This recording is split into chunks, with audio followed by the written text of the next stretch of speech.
Hello, everybody, and welcome into this week's 30 Minutes program. I am really pleased to have Lauren Pinkston, who is a candidate for governor of the state of Tennessee. And may I call you Lauren, or is it? Please call me Lauren. Or will you call you governor now? well, let's not get ahead of ourselves. But a lot of my friends do have me in their phone now as Madam Governor. So. Well, that sounds cool. How did you come about wanting to be governor of the state of Tennessee? Well, Paul, thank you for having me. And it really goes back to a long career in global work and getting the chance to live in a communist country in a dictatorship, under a dictatorship, and moving back to the state of Tennessee, where I was born and raised 7 generations back in West Tennessee, and not really recognizing the state that had raised me. And so when I started looking around and seeing that the government system that I was looking at really mimicked what I was seeing in countries where we had sent our troops to rescue these countries and to promote democracy, I knew it was time to step in. I really, truly planned to run for local office like a semi-normal person. And our county mayor decided to run again. And Sheila Butt does a wonderful job of where she is and had no need to just really put our county through any more grief. I think people feel a lot of heaviness around politics right now. So started looking at the state legislature. I'd be the only independent there and felt like I might be more of a squeaky wheel than a really effective legislator in this time. And so the governor's race was one that was open and one that really had the greatest amount of opportunity to do something with. And so we started looking at the numbers, and that was the race to jump into. There's a lot of people that are running for governor of Tennessee, and you happen to be one of, 15 candidates as an independent? Is that about right? There are a number of candidates that are going to be listed in any race as an independent, but not all of those actually go through the process of naming a treasurer or actually filing any reports, any financial reports. So I was the only independent candidate that filed a report of any fundraised dollars in this last quarter. Mm-hmm. Do you know the other 2 candidates? We're talking about the 2 that have already said that they want to be the governor also, John Rose and also Marsha Blackburn. On the Republican side, I do. Mm-hmm. Mm-hmm. And I actually sang the national anthem for Senator Blackburn as a sophomore in high school. As class president then, so I'm well familiar with her leadership. Yeah.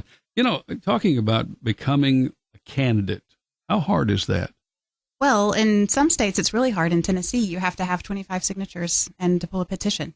So the legalities of it are not difficult compared to other states. It's the messaging. It's getting across the entire state. I actually had to pull out of all of my other work contracts so that I could just really focus on getting to every county, all 95 counties in the state this year, and really listening. And so, I think it really comes to earning the trust of the people, which is what I'm committed to. Well, I think I'm right. You're either just came out of Carroll County or Henry County, Weakley County, and Obion County today as we record this program. So how many counties have you been to so far? Well, in the last 2 months, I've driven through or had events in over 40 counties.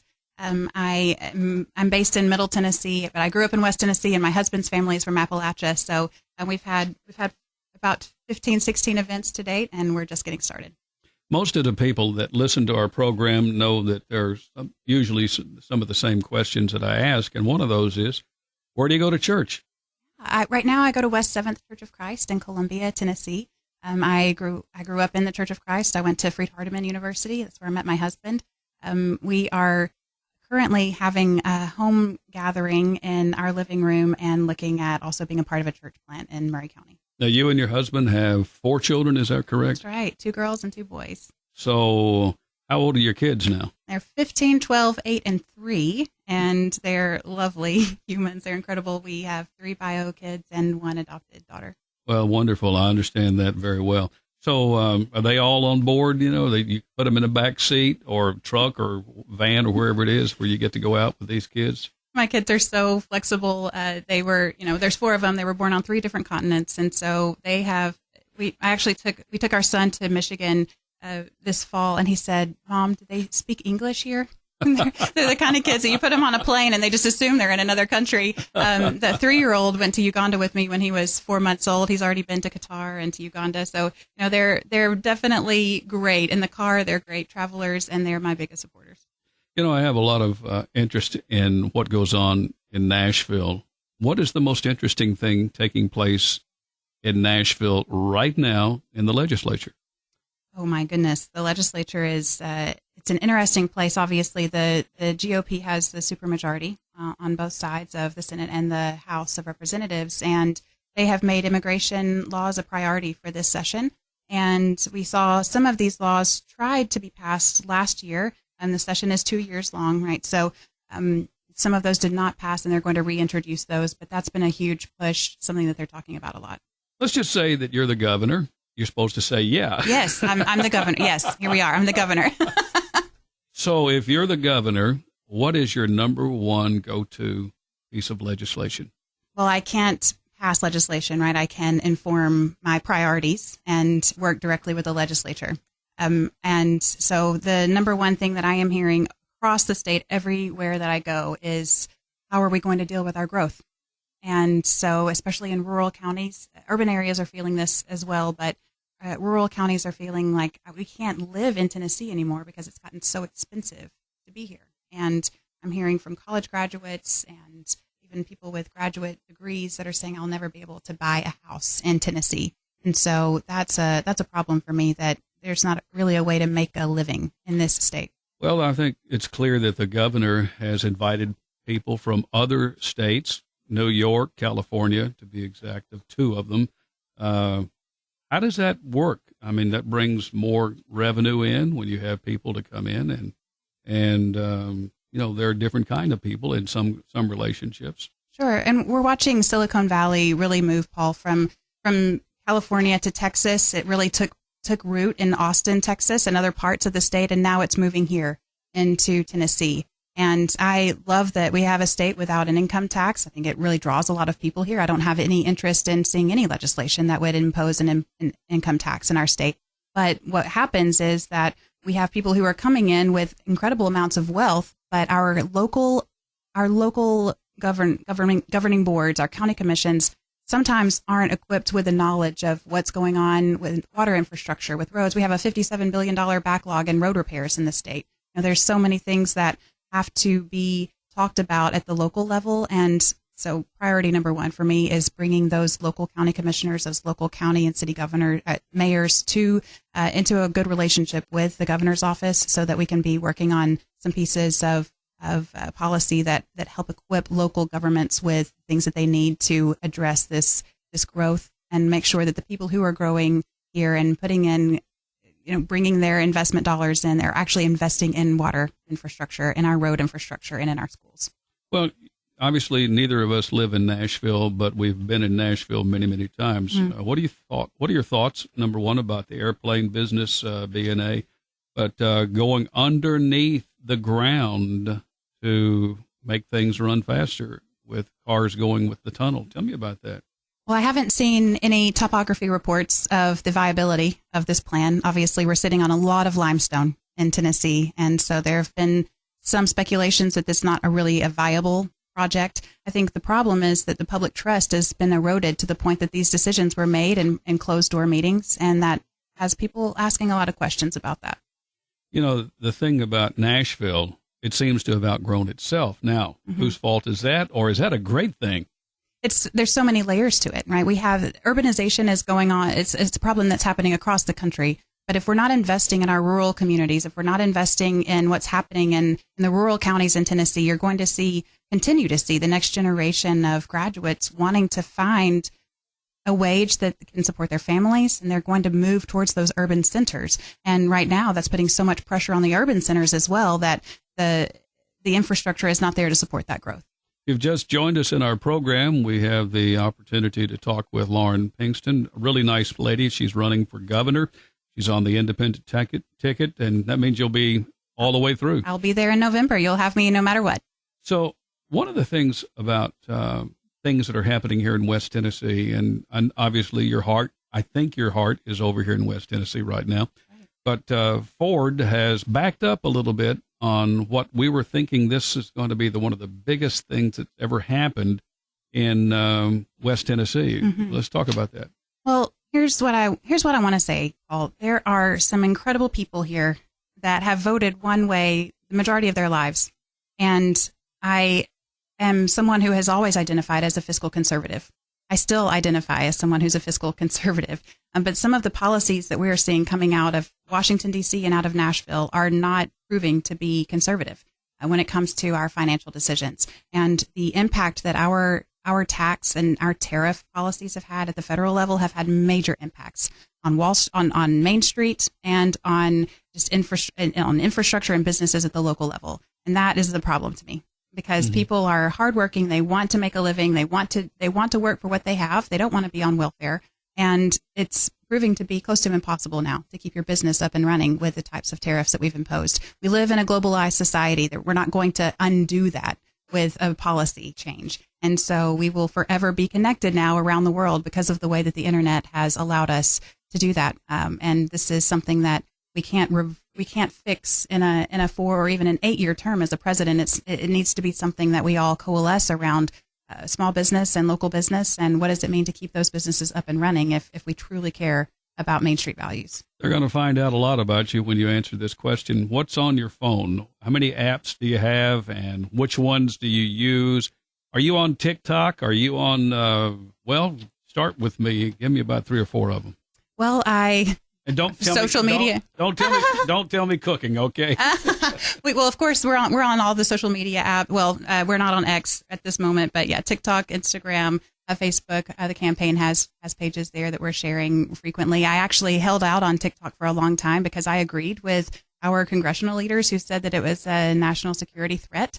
And this is going to make me sound like the nerd that I am, but I'm really concerned about something that I've called intellectual colonialism. And it is the idea that people can use the algorithm, they can use content to really change the minds of people by what they put in front of their faces. And if another country is controlling that, or a large corporation is controlling that, then we have lost the control of the ability to stay informed, or I guess we've moved the center of what that control looks like. And so I'm very concerned about the types of disinformation that are out into the world and how that's changing public perception around things that we've always relied on. You brought in right at the perfect time. Tell me about your mama and dad. How did they raise you? They raised me to be an independent thinker. They raised me to be someone who's hardworking and who is really loyal to the elders that are around me. My mom and dad are incredible people. My mom actually grew up showing racking horses at the Walking Horse Festival, so I wanna talk to you about that. But they're just people of incredible amounts of integrity. And my mom, when we talk about this campaign, it was the hardest conversation that I had, was telling them that I was planning to jump in.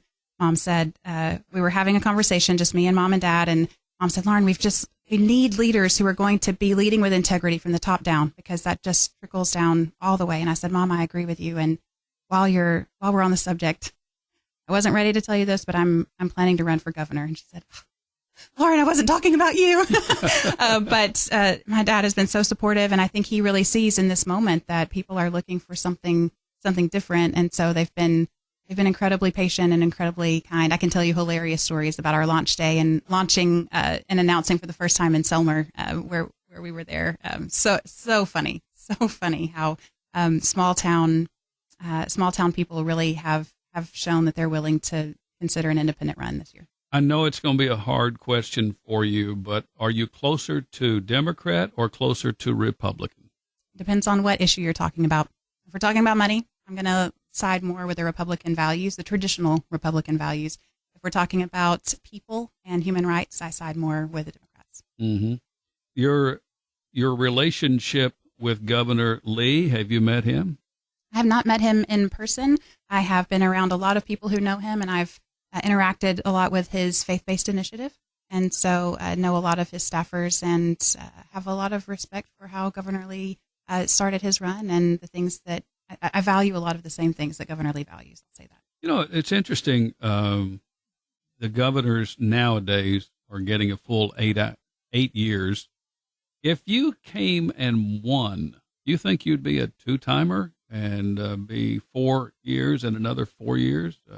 Do you think that's something? That's the plan. That's what we're planning on. And when my campaign manager agreed to come on and work on this campaign with me, I said, Jared, it's going to be such a great year. And he said, Lauren, it's going to be a great 9 years. So, well, that's what, I think people want. Some people will jump in and feel as though that they are not maybe as comfortable as they would like to be. It's tough being a governor. Let's talk about being tough. We have just lost in Weakley County one of our deputy sheriffs. Mm-hmm. And I know you all know all right. about this. But how do you feel about murder? In the sense of how to support our local law enforcement or how to crack down on crime, there are, and I'm glad that you asked me this question, because there's this pervasive narrative that an independent is just moderate, and kind of a pushover. That is not at all who I am. I am someone who has always been drawn towards areas that I see great injustice and injected myself into those areas. That's why I've spent the last 15 years in the counter trafficking space, because I am deeply, deeply drawn towards fixing areas of injustice.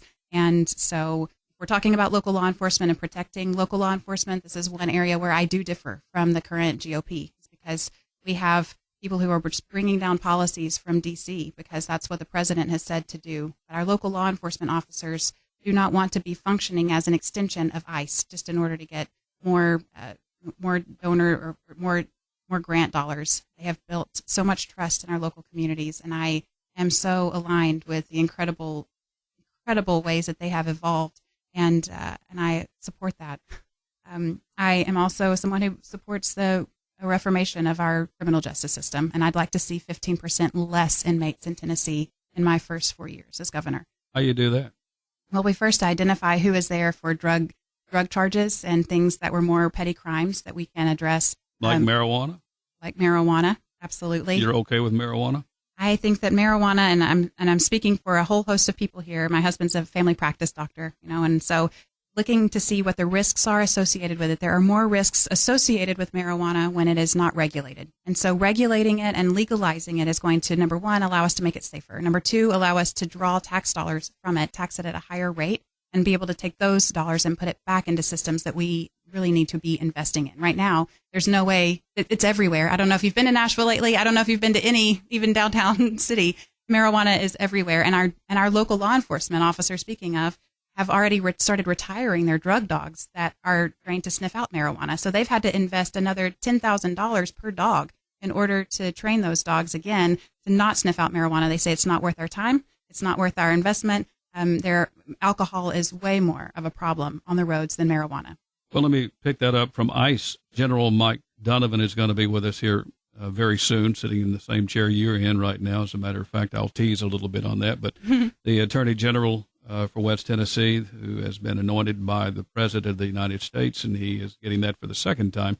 But the one thing that we have seen, ICE has seemed to put people behind bars and make sure that these people aren't going to hurt anybody. And I'm not telling you what I know 100% factual, but it's clear to me that they have arrested a lot of people. They have, and there is. I'm not going to pretend for a second that we don't have a problem with international crime in Tennessee. We have Venezuelan gangs here. We have Russian gangs here, and so as someone who cares deeply about victims and victim services, not being able to coordinate with the Department of Homeland Security means that we aren't able to bring those dollars down for victims, and that is a problem for me. I have really appreciated the way that the Tennessee Bureau of Investigation has worked with our federal government, and I have appreciated the way that our Immigrations and Customs Patrol has been able to address these issues in our state when we need backup. So I don't at all wish that we don't coordinate with those individuals, but if they are being run and under the direction of leadership that is not training them well and is actually going to instigate more harm and disrupt the public trust in law enforcement, then that's a concern for me. How you feel about guns? Well, I, again, grew up in rural Tennessee, so it's a non-negotiable for me that we disrupt the Second Amendment and that we must protect sportsmanship at all costs. But I also lived in a communist country where people were not allowed to own guns, and so that's another reason why I do support the Second Amendment. My fear is that the Second Amendment and our lack of ability and our lack of willingness to keep it accountable is now encroaching on the First Amendment.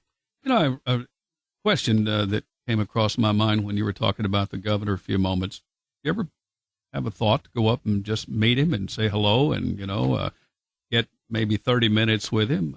He's certainly a very, very godly man and cares greatly about all of Tennesseans, much like you, I'm sure. Yeah, of course. I would love to have a sit down with him, and I will greatly value his time, especially if there's during that season of that transfer of power. I love to sit with people in the room who have experience that I don't have, and I will absolutely lean on his experience there. What kind of work did you do before you came into this? We haven't really jumped into that too deep. Well, I am an academic, so I have a PhD in international family and community studies, so basically community development, and so how we develop communities across the world. It's okay to say Dr. Pinkston. Yes, you can. I don't want anyone to feel that they are different from me. I want to be approachable to everyone, so I don't usually lead with that. I have spent the last, like I said, 15 years in the counter trafficking space, mostly researching economic pathways for survivors of human trafficking. So how do we make sure that people who have experienced complex traumas can make it back to the workplace and are not dependent on social services for the rest of their lives? If you've just joined us, we are talking with the independent candidate for the office of governor, Lauren Pinkston, and we've been visiting with her for the last 20 minutes. And one of the things that I think that people would like to know, what are you going to do with my taxes? Are we going to be sales taxing everything now? Where are we on that now? I just looked at this the other day, Paul, because we have, I believe, 45 counties. You can check on that for me, but 45 of our 95 counties actually border another state. So if we are going to talk about property taxes, which I actually am a proponent of tapering property taxes after you're on Social Security or after you own your home, I can see a great case for tapering property taxes at that point. Because if you don't pay your property taxes for 2-3 years and you lose your home because of that, then you never really owned that land. So I see that argument. But if we remove all property taxes in Tennessee, we're putting an insane amount of pressure on county governments that will not be able to stay functioning. And then we're going to have 45 counties where people are just going across the state to do all of their shopping. And we're going to lose that infrastructure as well, that money coming in. So, well, from right here where our antenna is, it's just a hop and a skip to Kentucky. I mean, I grew up right across the line from Corinth, Mississippi. So if I had to go buy a computer, guess where I was going? It's a lot cheaper.